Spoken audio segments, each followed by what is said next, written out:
Hello, আসসালামু আলাইকুম। গ্রামে থাকার সুফল কি জানেন?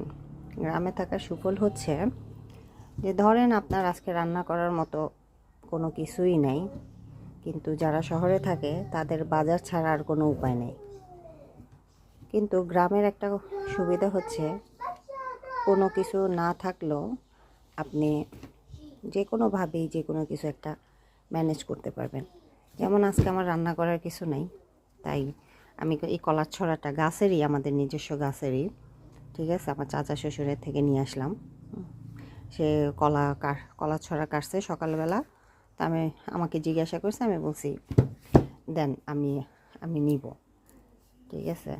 তো এটা হচ্ছে গ্রামে থাকার সুফল, যে আমার কিছু না থাকলেও আমরা ফ্রেশ ফ্রেশ সবজি খেতে পারি। ফ্রেশ ফ্রেশ ফরমালিন মুক্ত সবজি, নিজস্ব লাগানো গাছের। এটাই হচ্ছে গ্রামে থাকার সুফল।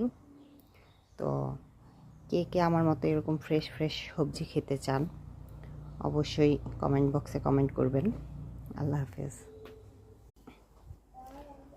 হ্যালো, আসসালামু আলাইকুম।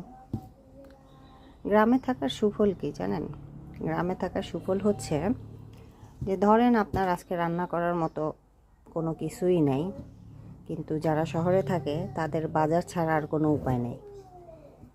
কিন্তু গ্রামের একটা সুবিধা হচ্ছে কোনো কিছু না থাকলেও আপনি যে কোনোভাবেই যে কোনো কিছু একটা ম্যানেজ করতে পারবেন। যেমন আজকে আমার রান্না করার কিছু নাই, তাই আমি এই কলার ছড়াটা গাছেরই, আমাদের নিজস্ব গাছেরই, ঠিক আছে, আমার চাচা শ্বশুরের থেকে নিয়ে আসলাম।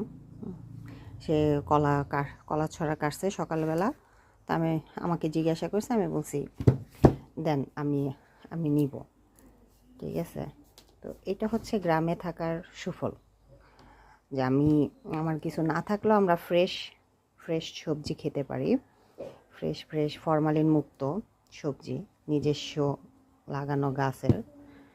এটাই হচ্ছে গ্রামে থাকার সুফল। তো কে কে আমার মতো এরকম ফ্রেশ ফ্রেশ সবজি খেতে চান অবশ্যই কমেন্ট বক্সে কমেন্ট করবেন। আল্লাহ হাফেজ। হ্যালো, আসসালামু আলাইকুম। গ্রামে থাকার সুফল কি জানেন? গ্রামে থাকার সুফল হচ্ছে যে ধরেন আপনার আজকে রান্না করার মতো কোনো কিছুই নাই, কিন্তু যারা শহরে থাকে তাদের বাজার ছাড়া আর কোনো উপায় নেই। কিন্তু গ্রামের একটা সুবিধা হচ্ছে কোনো কিছু না থাকলেও আপনি যে কোনোভাবেই যে কোনো কিছু একটা ম্যানেজ করতে পারবেন।